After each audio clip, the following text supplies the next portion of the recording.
For today's film, I'm going to be dipping back into the well of lesser-known and quite formulaic noir films with equally formulaic names. The Big Heat. There is one thing that makes this film unique, however. It was directed by Fritz Lang, the same man who directed Metropolis and M. The story about the story. So, I've mentioned before that the Nazis killed the German film scene, but today I think I'll go into a bit more depth. Way back when motion pictures were just getting started, Hollywood was not at the center when it came to big-budget pictures with mass distribution and mass appeal. American filmmakers certainly flocked there because Los Angeles has just about the best weather for filming in the States, but other nations had their own contenders. This was particularly true back during the silent film era, since translation was as easy as switching out the intertitles. I mean, silent films were still recut constantly thanks to differing censorship laws and producers who are always second-guessing audiences, but still.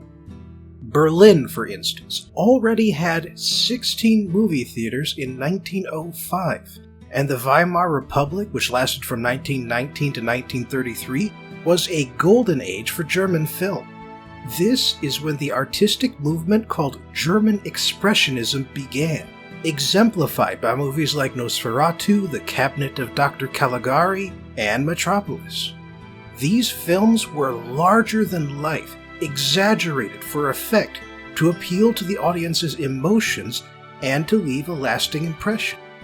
In particular, the way German Expressionism played with lighting and shadows had a direct impact on what today we refer to as the film noir visual style. Unfortunately, when the Nazis took power in the early 30s, they killed the creative spark that was fueling the German film industry. That's not to say that every film was triumph of the will, but the movies that weren't were lighthearted, insubstantial, and avoided challenging the status quo in any way. After all, according to Joseph Goebbels, the Nazi minister of propaganda, light entertainment was how you placated the masses.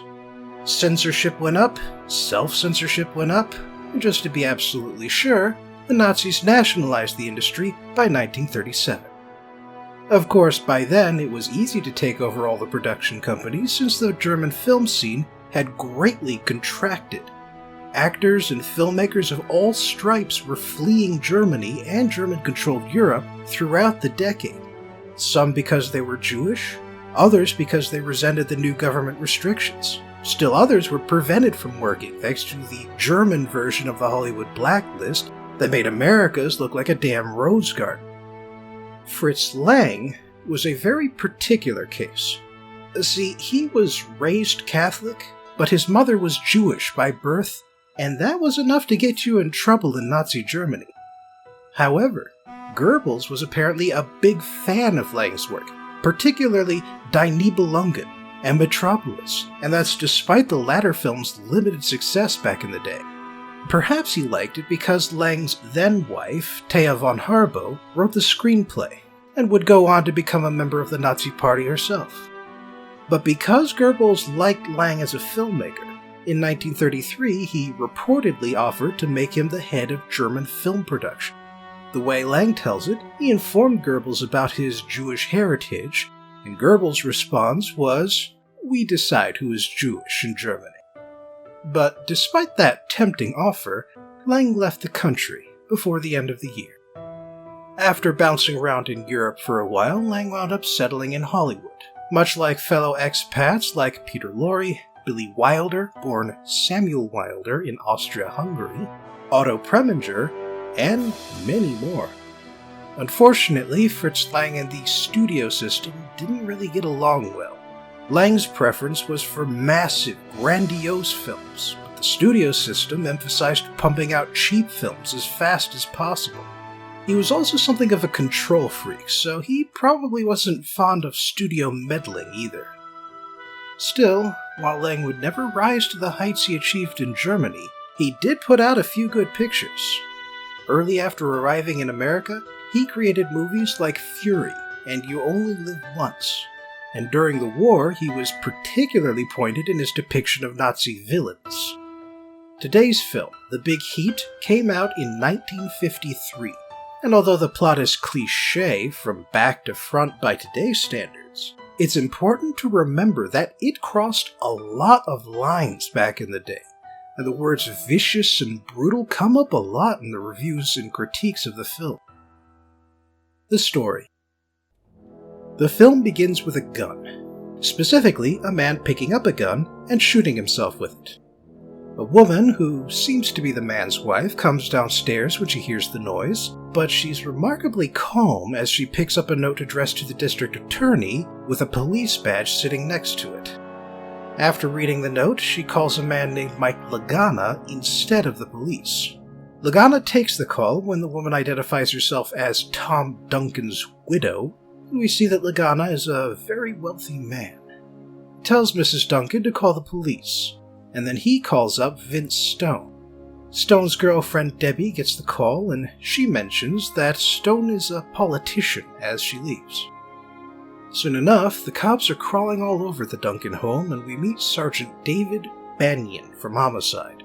He didn't know Duncan very well, since Duncan was in charge of the department's records bureau. The medical examiner finds evidence which shows that this is definitely a suicide, and Mrs. Duncan, who has carefully arranged herself to look distraught, says that it's because Tom was feeling pain, but refused to see any doctors. With the case apparently closed, we see Banyan at home with his wife, Katie, and his young daughter, Joyce.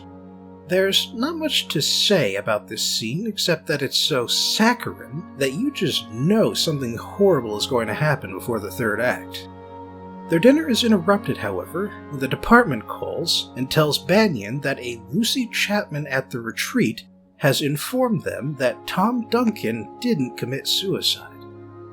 When Banyan gets to the tavern, Chapman leads him to a booth, and a remarkable number of people at the bar watch them go.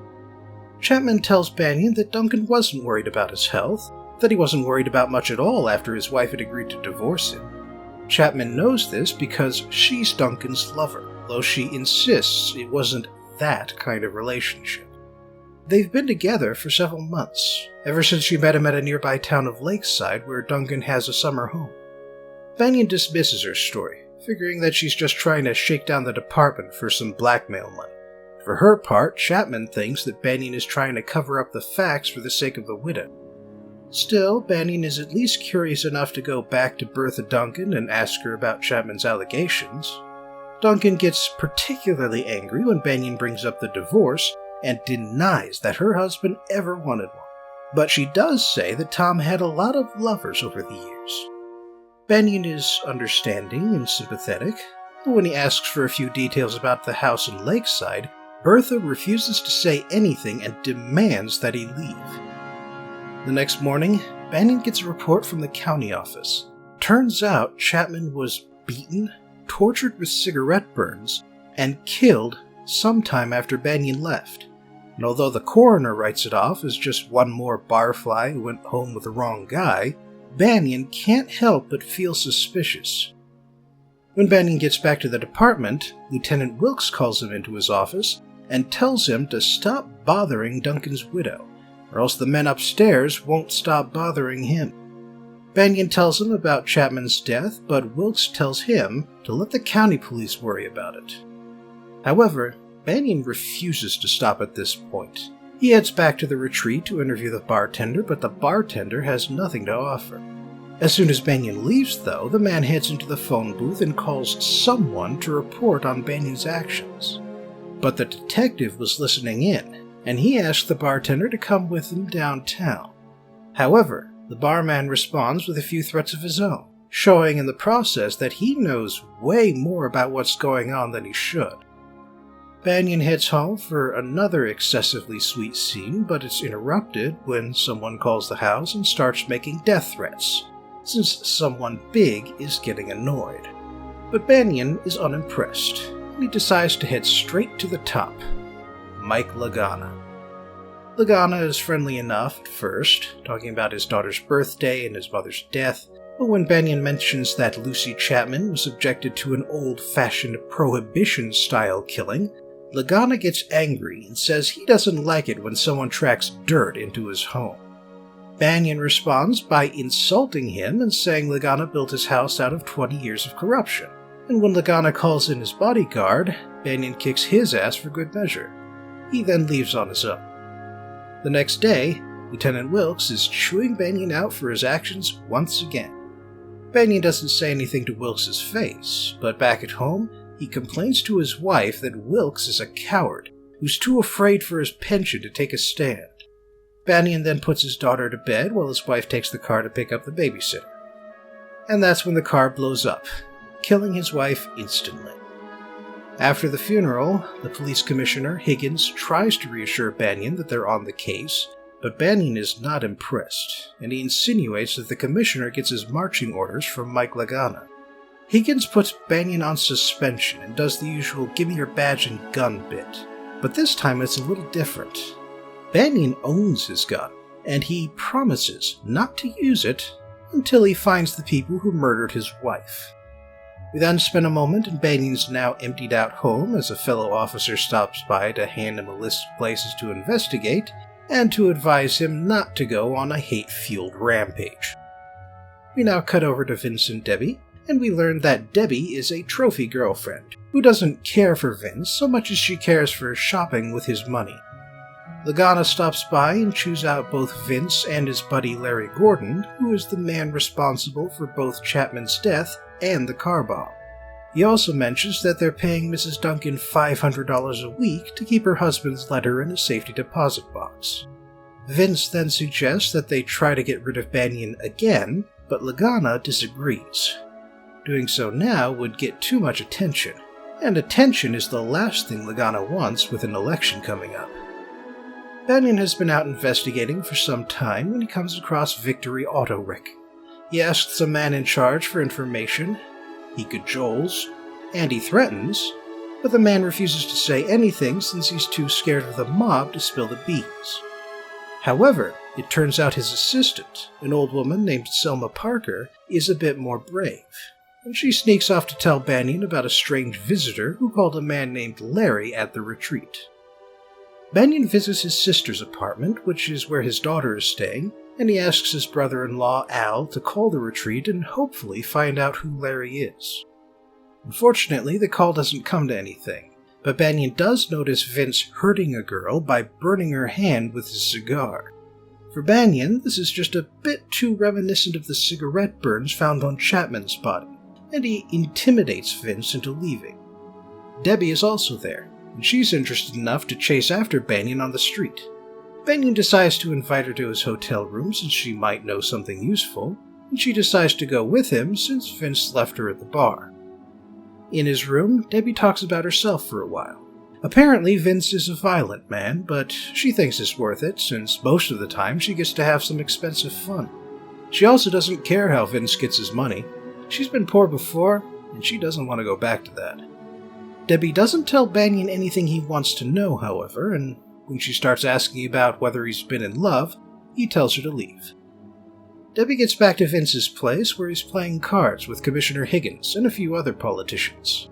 Debbie acts like she didn't go see Banyan, but unfortunately she was seen getting into the cab with him, and Vince gets violent.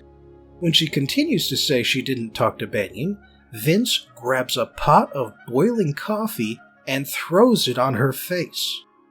The commissioner takes her to the hospital so they won't have to make any police reports, and Vince calls Lagana to arrange for Debbie's permanent disappearance. However, late that night, Debbie turns up at Banyan's room. She ran out of the hospital because she knew what would come next, and now she's willing to say everything she knows, including Larry Gordon's full name and address. The next morning, the old woman from earlier goes to Gordon's apartment, apparently looking for a Mrs. Davenport, but actually there to confirm that Gordon's home and to put him off his guard. When Gordon answers the door a second time, Banyan starts by punching him in the face, moves on to choking him, and soon enough, Larry tells him everything. He killed and dumped Chapman's body after Vince finished torturing her. He arranged for the car bomb, and he knows that Duncan was on the take and his widow probably has something on the organization. For his part, Banyan promises to let Larry live, but also to spread the word that Larry talked. Later, Vince and Lagana discuss how they shot Larry on his way to the airport, and Vince argues again that they need to get rid of Banyan. However, Lagana has another idea. Take something Banyan values more than his own life, and he'll keep quiet. It's obvious enough that they're talking about his daughter, but their talk is interrupted by Bertha Duncan, who's panicking since Banyan's at her door and refusing to go away. Lagana tells her to stall him, so she lets him in and plays innocent at first, but eventually she drops the act. Banyan suggests that if anything happens to her, the evidence will come out, since that's the smart way to handle things. But there's one wrinkle in her plan. Banyan wants the evidence to come out, and it'll be all too easy to end her himself. They get interrupted by a pair of police officers, however, and so Banyan leaves. Back at the hotel, Banyan heads to Debbie's room with a meal. She mentions that she's not used to sitting around and thinking. She asks Banyan about his wife, but he gives her a police description and otherwise keeps quiet. Then, as he's talking about how Mrs. Duncan's death could bring the whole syndicate crashing down, he gets a call from his sister. She just found out that the police detail that's guarding their home won't be coming today. So, Banyan drops off the revolver he grabbed from Larry and runs out. When he gets to his sister's apartment, Banyan gets held up by a big guy in a suit. They start fighting in the hallway, but then Al comes out and breaks up the fight. Turns out, Al brought in 4 of his war buddies to guard the place. As Banyan leaves, he meets Wilkes and another homicide detective at the front door. Turns out they're willing to stick their necks out for the kid, too.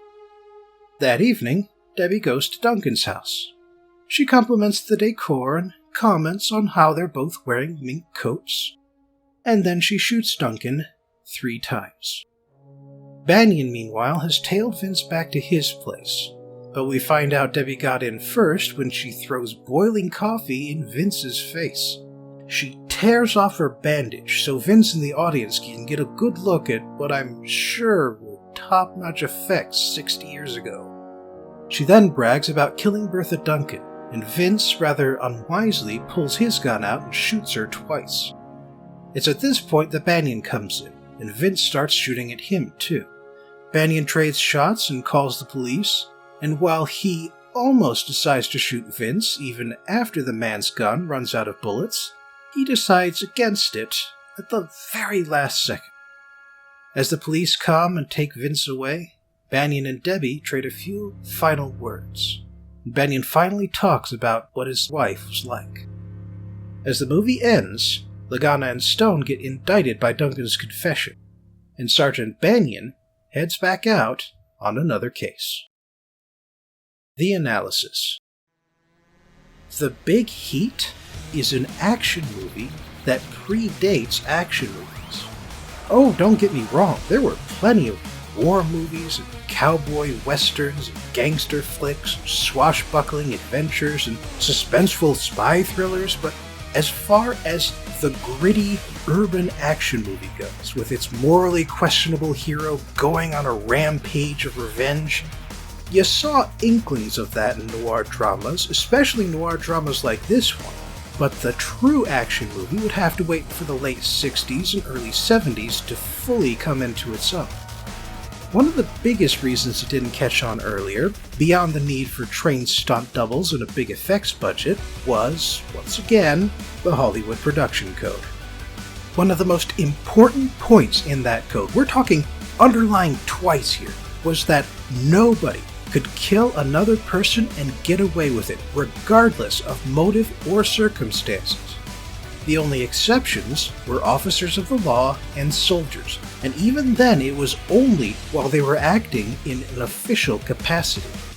Self-defense was sometimes acceptable, but to put it briefly, if a character's actions would lead to a lengthy court case, the production office would demand that it either be removed or that the character pay for his or her actions.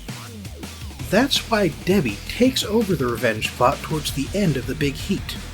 she performs the remorseless actions, like killing a defenseless old woman, or throwing coffee in Vince Stone's face. In exchange, she gets shot down. She does it so that the hero can stay as immaculate as the code demands. And when he could kill Vince, and probably get away with it, he chooses not to.